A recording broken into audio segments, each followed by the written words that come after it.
Buenas tardes. Empiezo agradeciéndole a los organizadores de la sesión, a Víctor y a Joan por haberme invitado y tener la oportunidad de volver a participar en nuestras reuniones conjuntas entre España y México. Eh,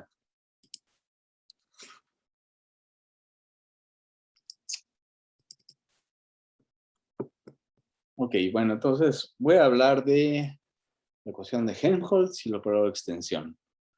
Eh, Este es el equipo de colaboradores. Evidentemente, es un equipo hispano-mexicano. Llevamos muchos años trabajando juntos en diversos proyectos, ellos y otros tantos. En fin, eh, empiezo recordando el operador de extensión. Eh, Me fijo en una hipersuperficie compacta en RD. eh, Tomo cualquier función en L1 de la hipersuperficie. Estoy con la medida de Lebesgue en la hipersuperficie. Dado por la métrica, y me fijo en la transformada de Fourier de la medida en todo Rn que define, y calculo su transformada de Fourier, me da esto, y incluso puedo hablar del operador de extensión cuando tengo una distribución en, eh, en la hipersuperficie, y está dado por la acción de f en la exponencial. Bueno, una pregunta clásica en análisis armónico es pensar en las continuidades que pudiera haber. Nosotros vamos a pensar en otros términos. Entonces, nos fijamos en la esfera unitaria, en el espacio euclidiano RD. Y me fijo en una función en L1 de la esfera.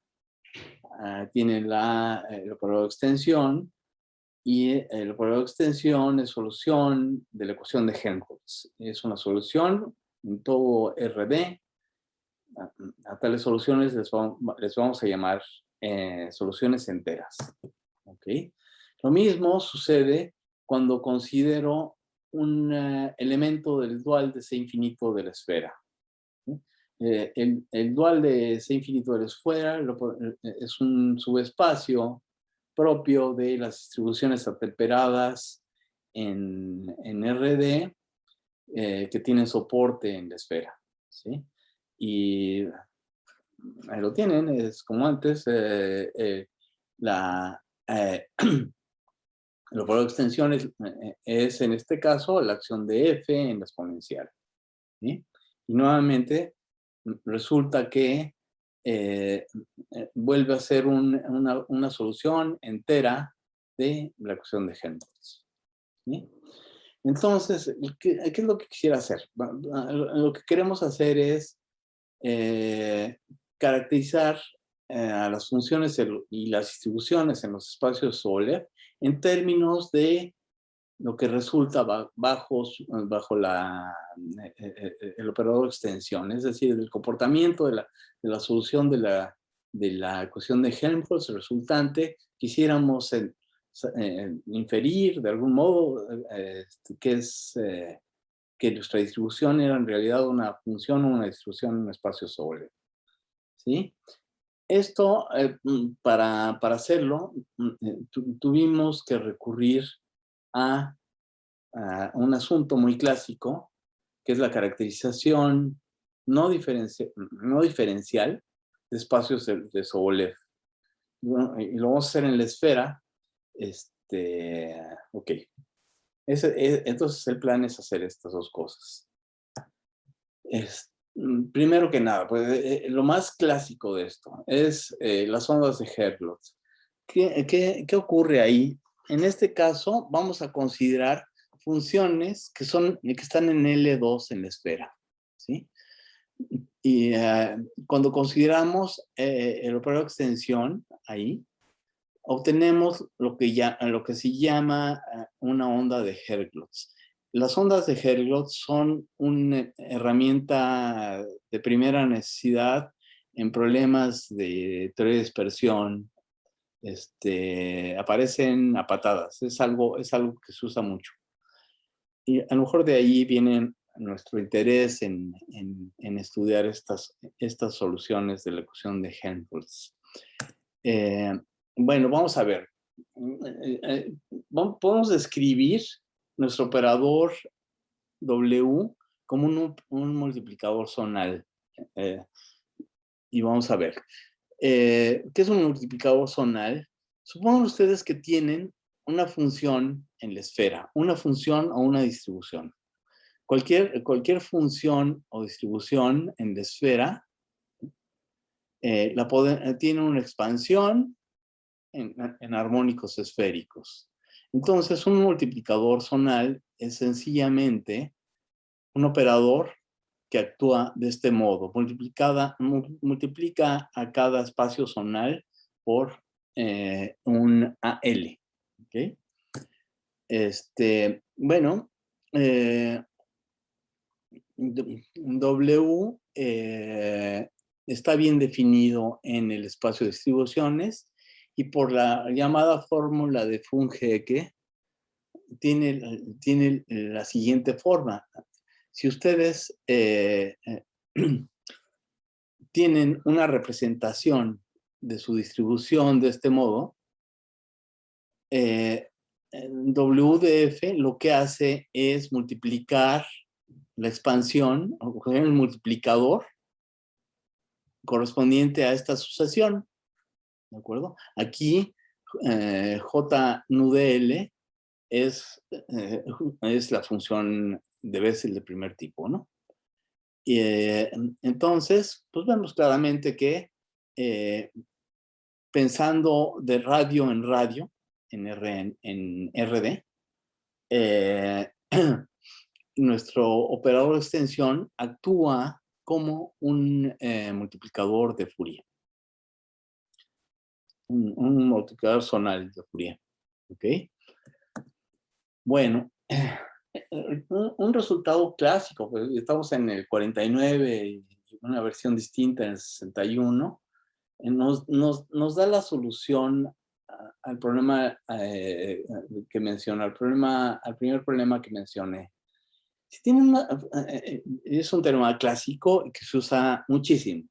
Si tenemos una solución entera de la ecuación de Helmholtz, entonces va a ser una onda de Helmholtz, es decir, proviene de una función en L2 de la esfera, sí, solo sí, ocurre esta condición de crecimiento de nuestra solución. ¿Sí? El límite superior, ese es finito. Y en ese caso, el límite superior se reemplaza por el supremo y también por un límite. ¿Sí? El límite existe. ¿Sí? Bueno, por supuesto, aquí surgen una serie de cosas, ¿no? Arrancamos de L2 y sin embargo, aquí no vemos una estructura de espacio de Hilbert en lo que tenía que ser. Entonces, no queda claro cuál es el espacio ambiente realmente, KLP o algo. Hay cosas que se pueden saber, pues el teorema de Stein-Thomas nos dice en principio por dónde ubicamos a las ondas de Helmholtz.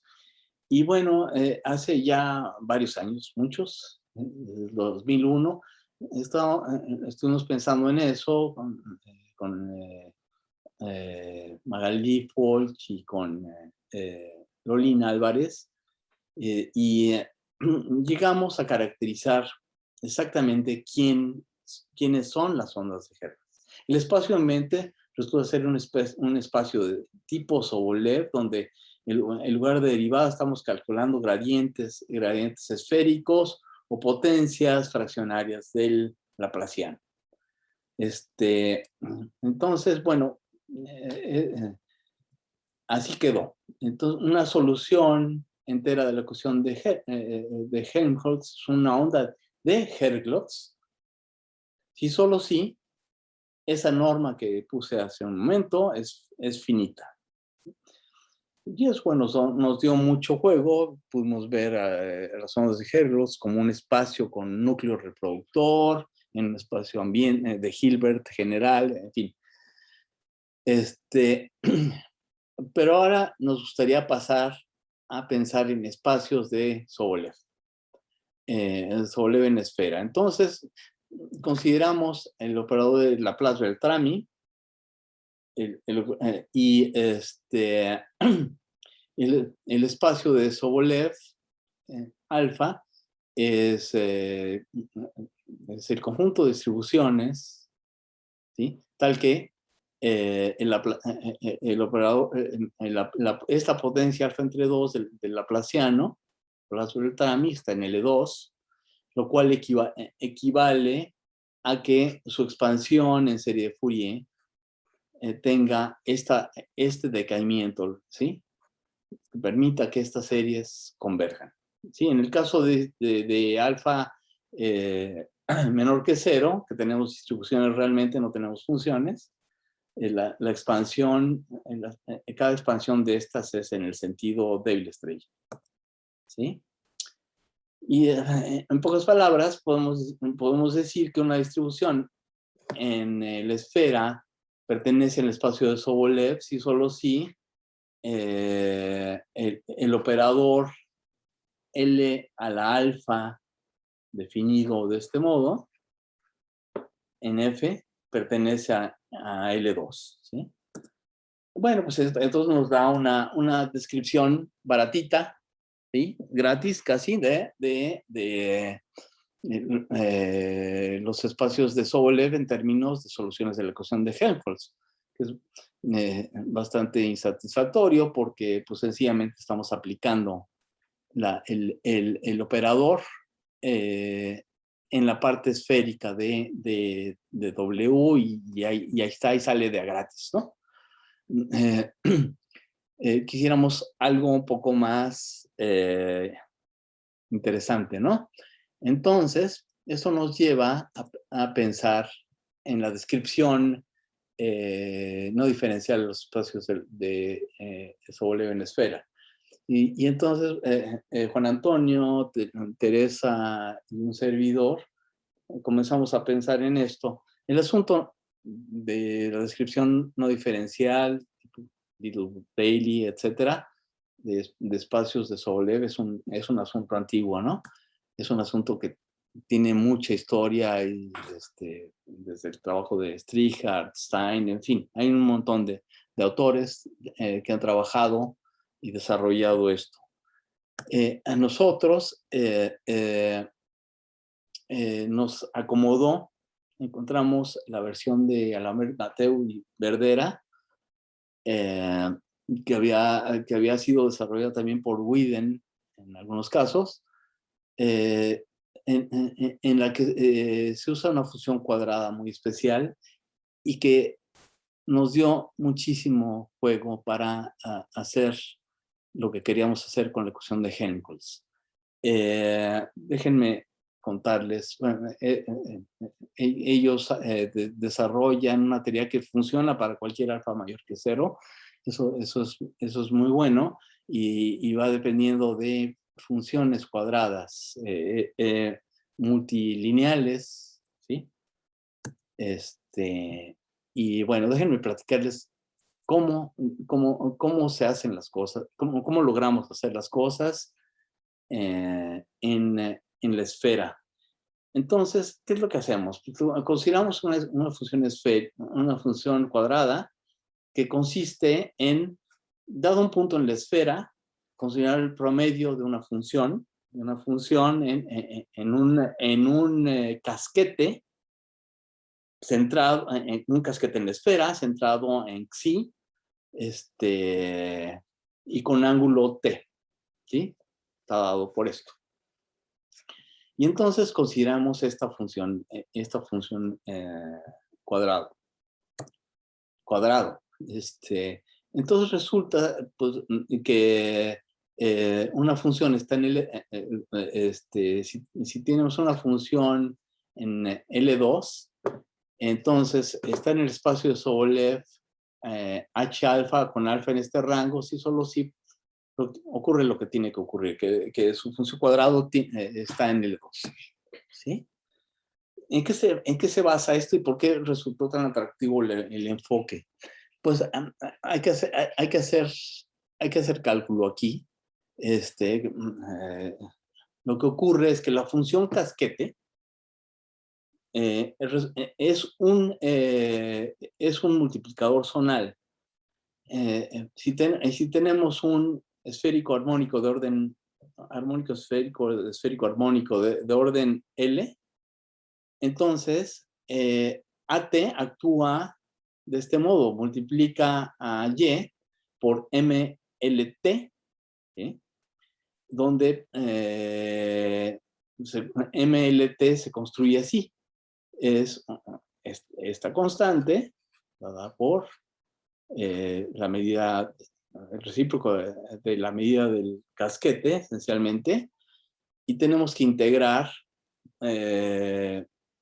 de coseno de t a 1 la función del polinomio de Legendre, llamado el polinomio de Legendre, en n variables, ¿no? Eso es lo que resulta ser. Entonces, ¿qué es lo que pasa cuando tomamos a t de f menos f, que viene incluido en la función cuadrado? Pues, por supuesto, tenemos otro operador de multiplicador zonal, y la maravilla es que el multiplicador nos da algo así como el residuo pesado de la expansión de Taylor de PL, ¿sí? De orden 1, ¿de acuerdo? Y entonces resulta ser que podemos hacer cálculos y de MT, recuerdo era esto, tiene la propiedad de que la integral de MLT respecto a este peso, que es el que nos sale a la hora de calcular la square function, la función cuadrado, nos da justamente lo que necesitamos, nos da el coeficiente que necesitamos para estar en el espacio de Sobolev que queremos. ¿Sí? Ok.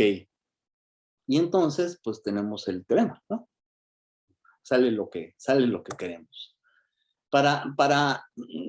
Nos empezamos a mover después de 2 y tenemos que hacer el siguiente malabar. Tenemos que, dada una n, si ubicamos a alfa entre 2n y 2n más 1, ¿sí?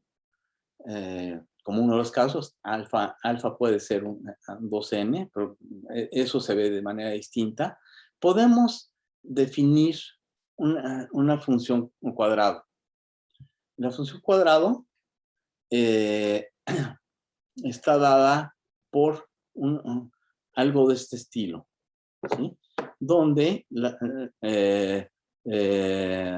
fíjense ustedes, estamos calculando la media de esta función en los casquetes correspondientes, ¿sí? Y esa función no depende de xi, es un coeficiente. El coeficiente está dado por esto nuevamente. Y resulta ser, bueno, para el caso de alfa par hay que hacer un malabar adicional para obtener la regularidad indicada. No me voy a detener, hay que hacer algo. Y resulta ser que tenemos el siguiente teorema, que me parece bastante atractivo. Vamos a suponer que ubicamos alfa entre 2n y 2n más 1. Y tenemos una función en L2, ¿sí? Entonces, la función va a estar además en el espacio de Sobolev, ¿sí? Si solo sí podemos encontrar G1 hasta Gn en L2, tal que nuestra función cuadrado en este conjunto, en esta n más 1 hada de términos en L2, está en L2. ¿De acuerdo? Esto es el resultado que obtuvieron los tres autores a los que me referí en Mateo y compañía en RN. Resulta atractivo en la esfera porque construimos las Gs que a final de cuentas resultan ser únicas, como un operador multiplicador zonal en una potencia de Laplaciano. ¿De acuerdo? Así resulta ser. ¿Sí? Y bueno, ¿cuál es la diferencia? Como antes tenemos M's mayúsculas correspondientes a la diferencia entre ¿cómo lo hacemos aquí? Tomamos AT de F menos F. Aquí tenemos que hacer lo propio y obtenemos coeficientes MT, ¿sí? Y MT están dados por el residuo pesado de la expansión en Taylor de la función del polinomio de Legendre PLD. Y nuevamente ocurre lo que debe ocurrir. La integral de ML, ¿sí? Respecto a T, ¿sí? A la hora de que hagamos el cálculo para la norma L2 de la función cuadrado, nos da exactamente los coeficientes que necesitamos para tener la norma de Sobolev, ¿sí? Entonces, obtenemos, así se obtiene el resultado. Ahora, ¿qué pasa cuando el exponente del espacio de Sobolev es negativo y queremos hacer esto? Bueno, pues aquí la cosa es que tenemos que usar un operador de integración fraccionaria, ¿sí? Las cosas de algún modo son más fáciles. Entonces, para eso, a través del núcleo de Poisson, podemos construir un operador de integración fraccionario que nos dé la solución a nuestro problema. Tomamos la extensión armónica de cualquier distribución, es una función armónica, en el interior de la bola unitaria, y podemos definir a través de esto un operador en distribuciones que está dado por lo siguiente: a una distribución, la extendemos armónicamente y definimos KdF como este operador. Este operador es un operador integral cuando nos restringimos a funciones suaves de la esfera, ¿sí? Nos da un operador integral con ese núcleo, ¿sí? Y resulta que tenemos la siguiente caracterización. Si tienen una distribución en la esfera, entonces la distribución es un elemento del espacio de Sobolev si solo sigue el operador K alfa hasta en L2. Y eso lo podemos aplicar. Ahora podemos regresarnos al problema que nos atañe, que es la caracterización en términos de ondas en términos de soluciones de la ecuación de Helmholtz. Y tenemos lo siguiente, ya todo se adapta muy bien, y el teorema es el siguiente. Fíjense ustedes, tenemos cualquier índice, en el caso de índices no negativos, entonces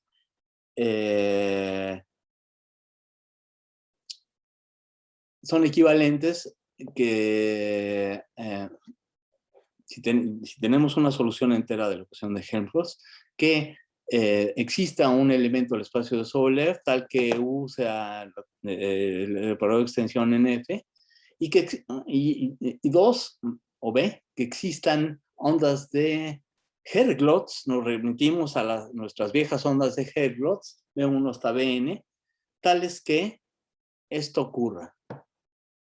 ¿Sí? Noten ustedes que el operador en la función cuadrado está actuando en la parte esférica de U, B1, B2, etcétera, Bn. ¿De acuerdo? Entonces, aquí la cosa es que, y lo agradable es que ya no tenemos una diferenciación ahí escrita. Estamos escribiendo la descripción en términos de tamaño, ¿sí? Esto es el símil, o es una extensión de la caracterización clásica de Hartmann y Wilcox para las ondas de Herlitz. Ok. Y para exponentes negativos, pues tenemos lo que nos caracteriza las ondas de Herlitz, es una versión también un poco distinta, pero similar a la de Hartmann y Wilcox. Y está dado por esta propiedad, ¿sí? Aquí caracterizamos nuevamente a los espacios Sobolev a través de un integral, a través de soluciones de la ecuación de Helmholtz, y tenemos la descripción de Hartmann y Wilcox generalizada. Y de aquí, entre uno de los corolarios, podemos caracterizar, y a mí me parece simpático esto, parece interesante. Bueno, de todas las ecuaciones, ¿cuáles son las soluciones de la ecuación de Helmholtz que provienen de alguna distribución? ¿Sí? Entonces, manipulando lo anterior, podemos encontrar la respuesta, y esto y está dado por esta integral. Una solución de la ecuación de Helmholtz proviene de una distribución bajo W. Sí, solo sí, para alguna alfa mayor que 0, esto ocurre. Ok, hay dos trabajos involucrados, ahí los tienen, y esencialmente eso es todo. Muchas gracias.